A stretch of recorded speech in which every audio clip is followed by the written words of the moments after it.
సరే, ఇక మరో అంశం చూస్తే హీరో విజయ్ గారు వారీసు సినిమా, కానీ స్టార్టింగ్ నుంచి అజిత్ సినిమానే బాగుంది, వారీసు సినిమా అంతగా ఇది లేదు, ప్రాధాన్యం లేదు అనేటువంటి ఇలాంటి కామెంట్స్ అన్నీ వచ్చినాయి, ఇలాంటి అనాలిసిస్లు వచ్చినటువంటి పరిస్థితి.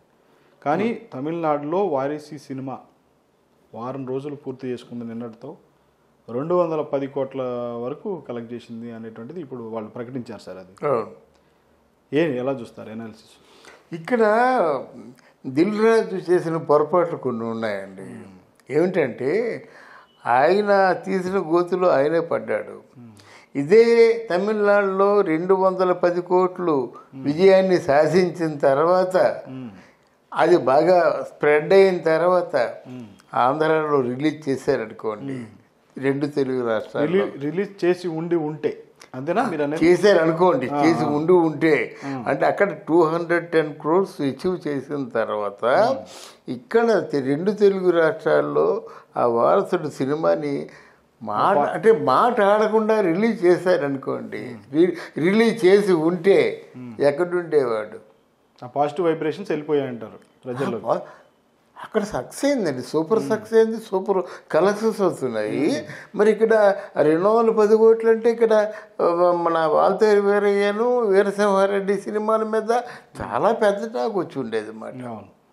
కానీ అది చేసిన పొరపాటు, అసలు పండక్కి రిలీజ్ పిక్చర్లో ఈ పిక్చర్ని కలపడం వాళ్ళు చేసిన పొరపాటు. ఎందుకంటే ఆ పండగ పందాల్లో వాళ్ళు ఉంటారు. మీ గాడ్ ఫాదర్ వచ్చినప్పుడు చెప్పా పెట్టకుండా కాంతారా సినిమా ఎలా వచ్చింది, వచ్చి మొత్తం పాతాలని తొక్కేసింది అన్నమాట గాడ్ ఫాదర్ని. అలా చేస్తుంటే దిల్ రాజు బాగుండేది అన్నమాట.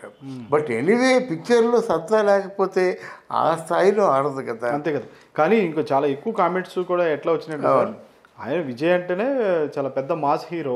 అవును. అలాంటి ఆయనతో ఫ్యామిలీ ఎలా చేపిస్తారు, ఎంటర్టైనర్గా ఎలా చేపిస్తారు, ఫ్యామిలీ మూవీస్ ఎలా చేపిస్తారు అని కూడా అన్నారు. అంటే సెంటిమెంట్. అవును. కానీ అయినా కానీ ఇప్పుడు సక్సెస్ అయినట్టే కదా సార్. చాలా సక్సెస్ అయినట్టు. ఎందుకంటే ఎప్పుడు 200 కోట్లు అంటే ఇంకో 2 వారాలు ఆడితే 800 కోట్లు అవుతుంది, ఒక 500 కోట్లు అవుతుంది అన్నమాట. డెఫినెట్గా ఆ సినిమా మటుగా ఆ సినిమా పరంగా చూస్తే పెద్ద హిట్. కానీ కొనుక్కున్న దిల్ రాజు మాత్రం కొంచెం లేవడానికి అవస్థపడే పరిస్థితి. ఎందుకంటే చాలా భారీ మూల్యాన్ని చెల్లించుకున్నాడు.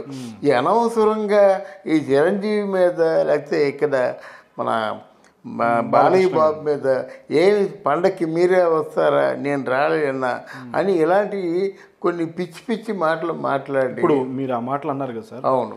ఆ మాటలు ఏవైతే ఉన్నాయో ఆ మాటల వల్ల తెలుగు ప్రేక్షకులు కూడా ఏంటి ఇట్లా అనవసరమైన కాంట్రవర్సీ అవుతుంది అనే దాంతో, అలాంటి ఆలోచనతో దీని మీద ఒక మనం ఎందుకు చూడాలి సినిమా అనేటువంటి ఒక నెగిటివ్ థాట్లో కూర్చుంటారా? డెఫినెట్గా ఆ మాటలు ప్రభావం ఉండుంటుంది. మాటలు కొంత ప్రభావం చూపించాయండి. అంతేనా? రే మా చిరంజీవి కంటే విజయ్ గొప్ప, అయితే మా తాలూకు బాలయ్య బాబు కంటే విజయ్ గొప్ప అని వాళ్ళు ప్రేక్షకులు అలాగే ఫీల్ అవుతారు అన్నమాట. ఎందుకు మనం చెప్పుకున్నాం కదా, ఎందుకు నువ్వు పోటీ తత్వం నీకు ఎందుకు? వాళ్ళ సినిమాలు రిలీజ్ అవునాయండి, మీ సినిమా నెమ్మదిగా వేయండి.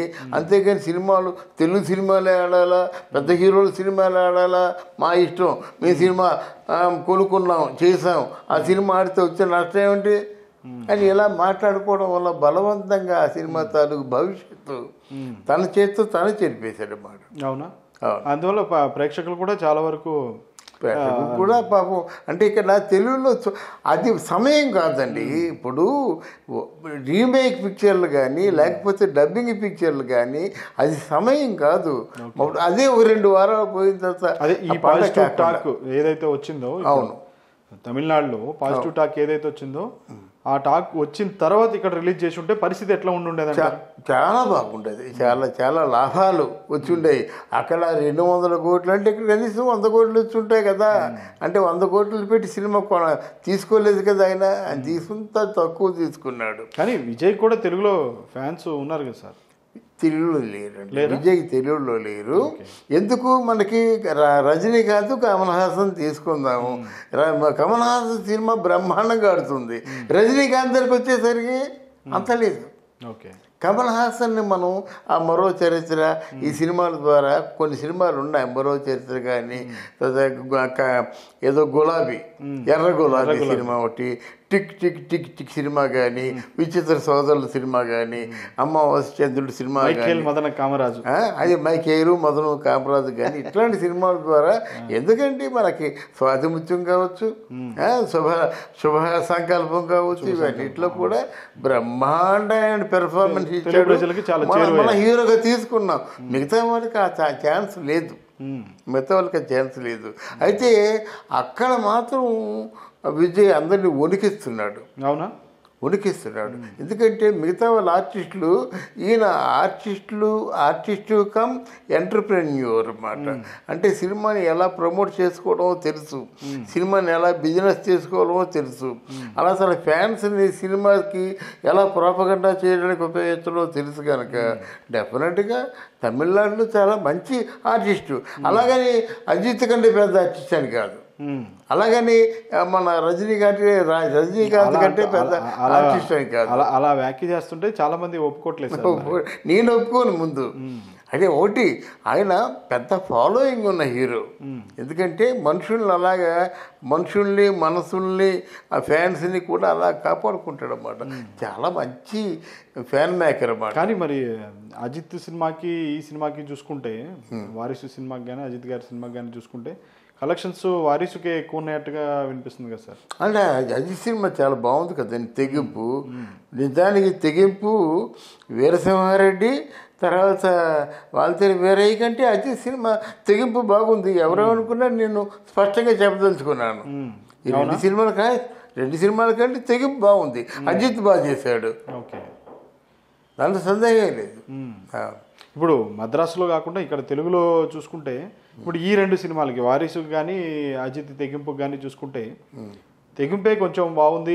వారిసు అంతగా తెలుగులో ప్రేక్షకులను ఆకర్షించడం. తెలుగులో ఎందుకు అది వారసుడు డిసప్పాయింట్ చేసిందండి, మనుషులను అప్సెట్ చేసింది, ఫ్యాన్స్ని, ట్రేడ్ని. అంటే ప్రధాన కారణాలు ఏమై ఉంటారు సార్ అక్కడ సక్సెస్ అయ్యి ఇక్కడ ఇది అవటానికి? అంటే ఆ సినిమా మీద ఎవరికి దృష్టి లేదండి. ఆ సినిమా ఏదో పొడి చేస్తుంది, ఏదో గొప్ప అని అనుకున్నారు, కానీ సినిమా అంత గొప్ప కాదు.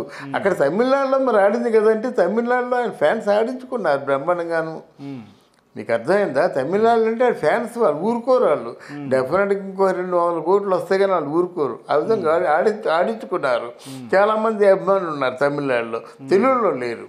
అది కానీ ఆయన ఫ్యామిలీ ఎంటర్టైన్ గా చేశారనేటువంటి అయితే చెప్తా ఉన్నారు. అవును. ఎట్లా సార్, బాగా రక్తి కట్టించారా ఫ్యామిలీ ఎంటర్టైనర్ గా? ఆయన అవకాశం అంటే ఆయన అవకాశం ఉన్నంత వరకు పెర్ఫార్మెన్స్ చేస్తారండి. బట్ ఆయనకంటే బెటర్ పెర్ఫార్మరు ఈయన మన అజిత్. ఇప్పుడు ఆయనకంటే బెటర్ పెర్ఫార్మర్ ఎవరైనా ఉన్నారంటే రజనీకాంత్ కంటే బెటర్ పెర్ఫార్మర్ ఎవరంటే కమల్ హాసన్. అలా ఉంటుంది అన్నమాట. ఆ స్టేజెస్ ఉంటాయి. అయితే ఇక్కడ విజయ్లో ఉన్న ప్రత్యేకత ఏంటంటే మనీ మేకింగ్, ఆ ఫ్యాన్స్ని ఉపయోగించుకోవడం, ప్రమోట్ చేసుకోవడం, మార్కెటింగ్ చేసుకోవడం మాత్రం చాలా బాగా మార్కెట్. బిజినెస్ చేయడంలో మెలకువలు బాగా తెలుసు అంట. బ్రహ్మాండమైన తెలివైన వాడు అన్నమాట. Thank you very much. Thank you very much.